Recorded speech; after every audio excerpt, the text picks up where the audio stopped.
Hello दोस्तों, सभी दोस्तों को नमस्कार, सुप्रभात, जय हिंद।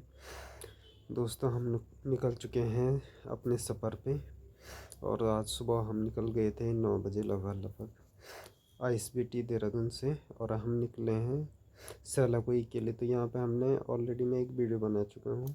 यहाँ पे एक स्कूल है, अटल उत्कृष्ट सत्येंद्र चौहान, अमर शहीद सत्येंद्र चौहान राजकीय इंटर कॉलेज सेलाकुई। तो यहाँ पे हम निकल चुके हैं और आज हम निकले हैं आईएसबीटी से शिमला बाईपास वाली रूट से।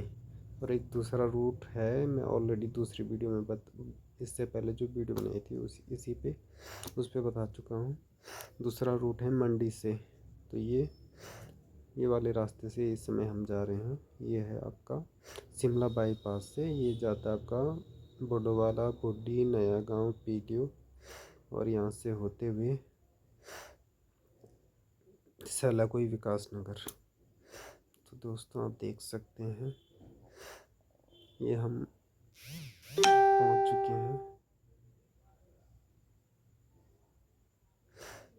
लगभग पीलियो से आगे निकल चुके हैं हम और सेलाकुई पहुंचने वाले हैं। तो देख सकते हैं रास्ते में कितनी गंदगी है और क्या कहें, इंडिया वाले कभी नहीं सुधरते जब तक यहाँ कठोर कानून नहीं आ जाता, क्योंकि प्यार की भाषा कोई नहीं समझता है। और इसी के बगल पे देख सकते हैं कूड़े का पहाड़ और हमारे आगे ये ट्रक था, तो इसकी वजह से काफ़ी दिक्कत आई है और इसने ना हमको आगे जाने दिया और ना साइड दिया, तो काफ़ी दिक्कत आई थी। तो ये अब भाई ने ओवरटेक कर दिया है, तो अब निकल चुके हैं हम इससे आगे। तो ये लो दोस्तों, पहुंच चुके हैं हम उसी जगह पे। इससे पहले जो वीडियो बनाया था उसमें मैंने वायरिंग का दिखा रखा है कि वायरिंग हो चुकी है। और आज हम करेंगे कैमरा इंस्टॉलेशन। दोस्तों, अगर किसी भी स्कूल में, कंपनी में या किसी भी घर में अगर 15-20 कैमरे लगते हैं तो 2-3 दिन लग जाते हैं। तो पहले दिन वायरिंग होती है, दूसरे दिन इंस्टॉलेशन होती है और तीसरे दिन लगभग तीसरे दिन तक हो ही जाता है। तीसरे दिन ज़्यादा नहीं, 2-3 घंटे का काम रहता है, क्योंकि कैमरे को ऑनलाइन करना होता है और टीवी टूवी पे सेट करना होता है, कस्टमर को समझाना होता है कैसे कैसे उसको ऑपरेट करना है, कैसे कैसे देखना है।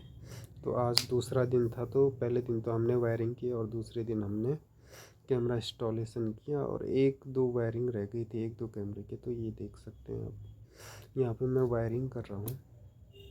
तो यहाँ पे एक वायरिंग नीचे से जा रही है छज्जे से और एक वायरिंग जा रही है ऊपर से। तो नीचे वाले छज्जे से तो उधर साइड का दिखेगा, राइट साइड का। और जो ये ऊपर वाली वायरिंग है, इस पे जो कैमरा लगेगा वो सीधे सामने दिखेगा, मतलब जिस तरफ सीढ़ी लगी है उसके ठीक अपने को सामने दिखेगा। और ये जो नीचे वाली वायरिंग हो रखी है ये राइट हैंड साइड में दिखेगा, खिड़की की तरफ को। ये जस्ट बगल में जो खिड़की है उधर साइड को दिखेगा। तो दोस्तों, यहाँ पे कैमरे इस हिसाब से लगे हैं कि लगभग हर एरिया चारों तरफ से कवर हो। पीछे की तरफ भी लगे हैं, आगे की तरफ भी लगे हैं, साइड में लगे हैं। साइड व्यू भी कवर हो जाए, फ्रंट व्यू भी कवर हो जाए, बैक वाला एरिया भी कवर हो जाए, छत भी कवर हो जाए। तो इस हिसाब से लगभग 16-17 कैमरे लगे हैं यहाँ पे, तो देख सकते हैं आप।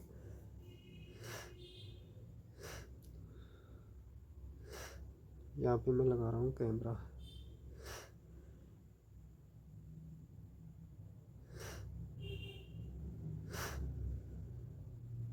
दोस्तों, कैमरा लगाने के लिए सबसे पहले ड्रिल करना पड़ता है। ड्रिल से हम करेंगे 2 या 3 होल करेंगे, फिर उसके बाद उसमें गिट्टी डालते हैं। गिट्टी मतलब जिस पे वो स्क्रू टाइट हो जाए। मतलब हम जब छेद करते हैं तो डायरेक्ट उसमें स्क्रू नहीं फंसता है, वो लूज़ होता है। तो लूज़ ना हो इसके लिए उसमें एक प्लास्टिक की गिट्टी डाली जाती है। कैमरा फिर उसमें स्क्रू लगाया जाता है एक इसका लोहे का। आप देख सकते हैं वीडियो में कैसे कैसे काम हो रहा है।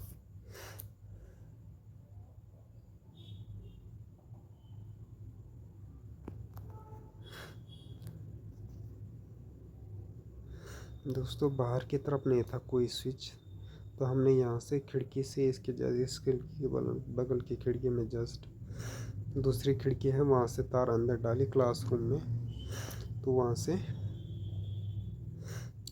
वो किया, पावर ली और फिर उसके बाद ड्रिल चलाया।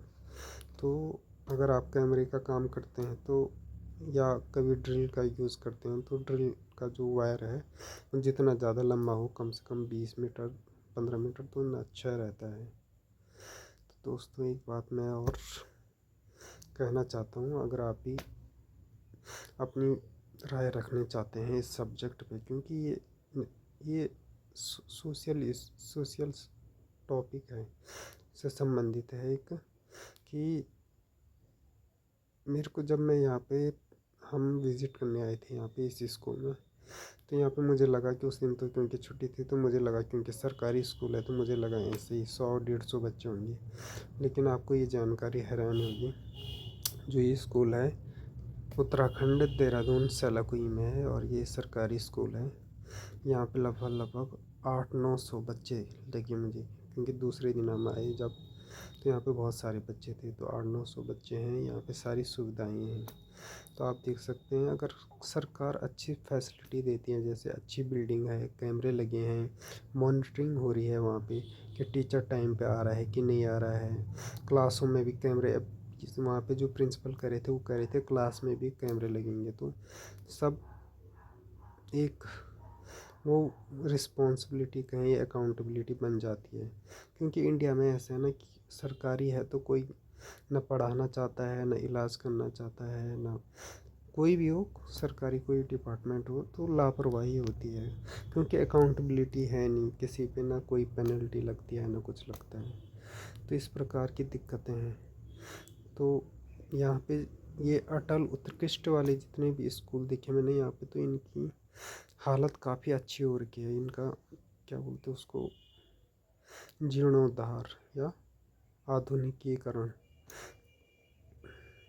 मॉडर्नाइजेशन कह सकते हैं, कुछ भी कह सकते हैं आप, तो उसका बहुत फ़र्क पड़ता है। तो यहाँ पे कैमरे लग रहे हैं, और इसके अलावा अगर अगर टीचरों के बच्चे इसी स्कूल में पढ़े तो ऐसा हो ही नहीं सकता कि हर साल, वैसे तो हर साल सरकारी स्कूलों के बच्चे टॉपर आते हैं या किसी न किसी गवर्नमेंट पोस्ट पे टॉप में सरकारी स्कूल के बच्चे ही रहते हैं, क्योंकि गरीब के बच्चे ज़्यादा मेहनती होते हैं, चाहे वो पढ़ाई में हो चाहे कुछ हो। तो वैसे तो रहते ही हैं, पर अगर ये कंपलसरी हो जाए, अकाउंटेबिलिटी हो जाए, चेकिंग हो जाए, हर महीने में एक बार जो शिक्षा अधिकारी होते हैं वो स्कूलों का विज़िट करेंगे, कैमरे चेक होंगे कि कौन टीचर टाइम पे आ रहा है कौन नहीं आ रहा है, तो काफ़ी फ़र्क पड़ता है। तो ये देख सकते हैं कैमरे लगने से, बिल्डिंग बढ़िया होने से, और यहाँ पे टीचर भी मुझे दिखे, काफ़ी टीचर हैं, उससे काफ़ी फ़र्क है। इसके अलावा आप अपनी राय दे सकते हैं, आपका क्या सोचना है सरकारी स्कूल के बारे में, और कैसे हम इसे बेहतर बना सकते हैं। अपनी राय कमेंट बॉक्स में ज़रूर दें।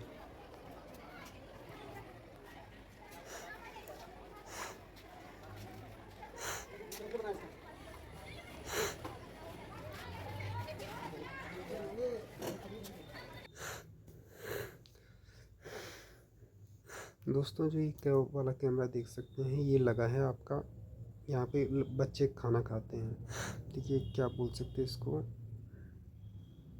यहाँ पे खाना खाते हैं, वहाँ पे लगा ये वाला। और ये है फ्रंट व्यू जो नई बिल्डिंग बनी है। पुरानी जो वीडियो बनाई थी मैंने इसी स्कूल पे, उस पर आपने देख ली होगी। ये तो नई बिल्डिंग है, पुरानी बिल्डिंग ठीक इसके सामने है, और इसका ये फ्रंट व्यू है, ये साइड में लग रहा है ये वाला कैमरा। दोस्तों आप अपनी राय दे सकते हैं, जो मैंने ये भी बताया कि अगर इन चीज़ों का ध्यान दिए, जैसे हर सरकारी स्कूल में कैमरे हो, हर सरकारी स्कूल में विज़िट हो जो ऑफिसर होते हैं, और हर सरकारी स्कूल में विज़िट का वीडियोग्राफी हो, कैसे कैसे करके क्या क्या स्कूलों में उसका क्या क्या स्कूलों की प्रोग्रेस हो, कितने बच्चे टॉपर आ रहे हैं। तो इस वजह से अगर ऐसे होता है तो स्कूलों की हालत और भी अच्छी हो जाएगी। तो अभी तो हाल ये है कि अधिकांश मैक्सिमम स्कूल प्राइवेट में जाओ तो वहाँ फीस ज़्यादा है और रटना रट्टू तोता बनाने वाला सीन है। सरकारी में जाओ वहाँ बहुत अच्छे टीचर होते हैं पर लेकिन कम होते हैं और अच्छा माहौल नहीं बन पाता है। तो ये दिक्कतें हैं इंडिया में। तो एजुकेशन सिस्टम में और क्या क्या बदलाव होने चाहिए, कैसे कैसे हम अपना एजुकेशन सिस्टम बेहतर बना सकते हैं, इस पर अपनी राय दें। और यहाँ पे काम करके बड़ा मज़ा आया दोस्तों, क्योंकि यहाँ का जो स्टाफ है बहुत अच्छा है। हमको सीढ़ी सूढ़ी की तो हमारे पास थी नहीं, सीढ़ी की व्यवस्था यहीं से हुई और स्टाफ के साथ अच्छा कोऑपरेशन रहा, कोऑपरेट रहे, तो हमें काम करने में मज़ा आया। तो दोस्तों ये देख सकते हैं आप, हल्की हल्की बारिश की वजह से पूरा छत में गीला हो रखा था वो, तो इस वजह से वो गिट्टी अंदर नहीं जा रही। तो हर दिन बारिश आ रही है। तो ये देख सकते हैं, ये है कंट्रोल रूम दोस्तों। सारी जगह के जितने भी कैमरे लगे हैं सारी जगह के वहीं पे आ रखे हैं। तो ये प्रिंसिपल सर का रूम था। तो जितने भी जगह कैमरे लगे हैं वो कैमरे से होते हुए तार सारी उस कंट्रोल रूम में आ रही है जो आपने अभी देखी। ये वाला कैमरा जो मैं लगा रहा हूँ ये छत में लगाया था मैंने, क्योंकि छत में भी ऐसा होता है कभी कोई घटना हो सकती है, बच्चे जा सकते हैं छत में कुछ क्योंकि स्कूलों में होता है, लड़ाई होती है, कहीं बातें होती है, तो छत में भी कैमरा लगाना कंपलसरी है। तो इस प्रकार से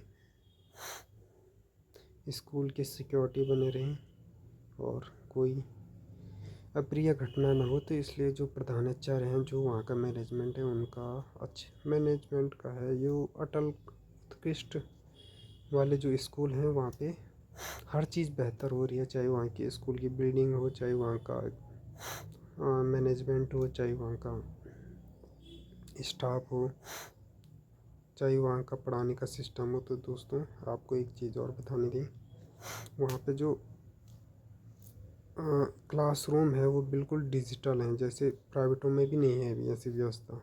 क्योंकि हमने कई जगह प्राइवेट स्कूल में भी ऐसे कैमरे लगाए पर वहाँ पे भी ऐसी व्यवस्था नहीं है। तो वहाँ पे तो कई रूम ऐसे हैं जहाँ पे आईटी लैब है, एस्ट्रोलॉजी लैब है, फिज़िक्स लैब है, केमिस्ट्री लैब है। तो हर प्रकार से एक मॉडर्नाइजेशन हो रखा है।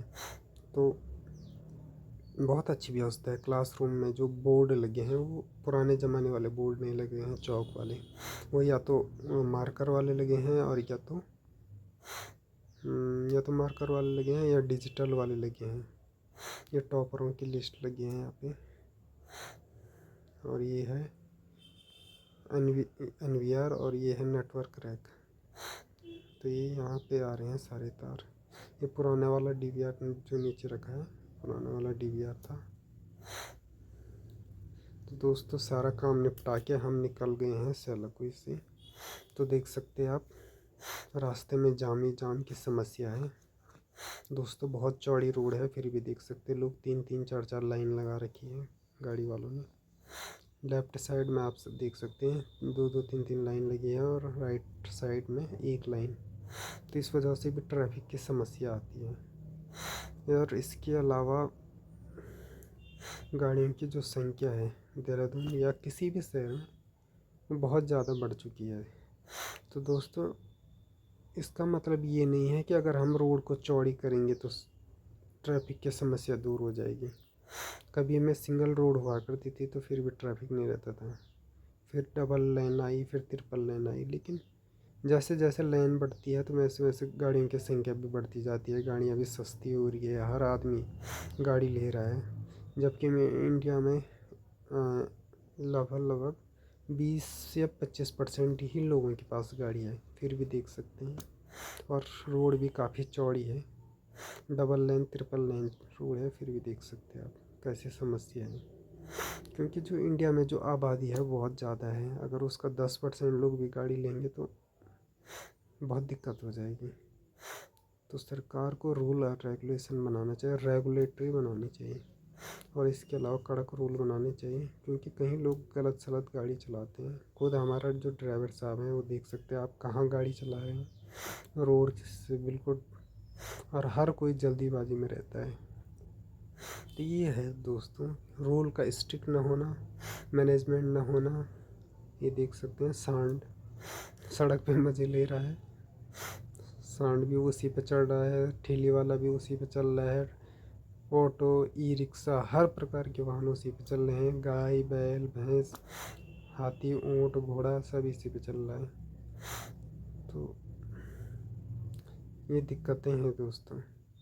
और क्या आपका सोचना है ट्रैफिक रूल को कैसे हम बेहतर बना सकते हैं, और क्या वजह होती है जो इंडिया में ऐसे ट्रैफिक लगता है, जाम की समस्या आती है, तो आप ज़रूर बताएं। एक समस्या ये है कि ये जो लेफ़्ट साइड में जहाँ पे पुलिस वाला खड़ा हो रखा है, यहाँ से गाड़ियाँ आती हैं तो वो क्रॉस करती हैं वो गाड़ियाँ, तो इस वजह से उसको, क्योंकि वो होता है डाइवर्ट होना पड़ता है, मोड़ना पड़ता है, तो उसमें भी टाइम लगता है।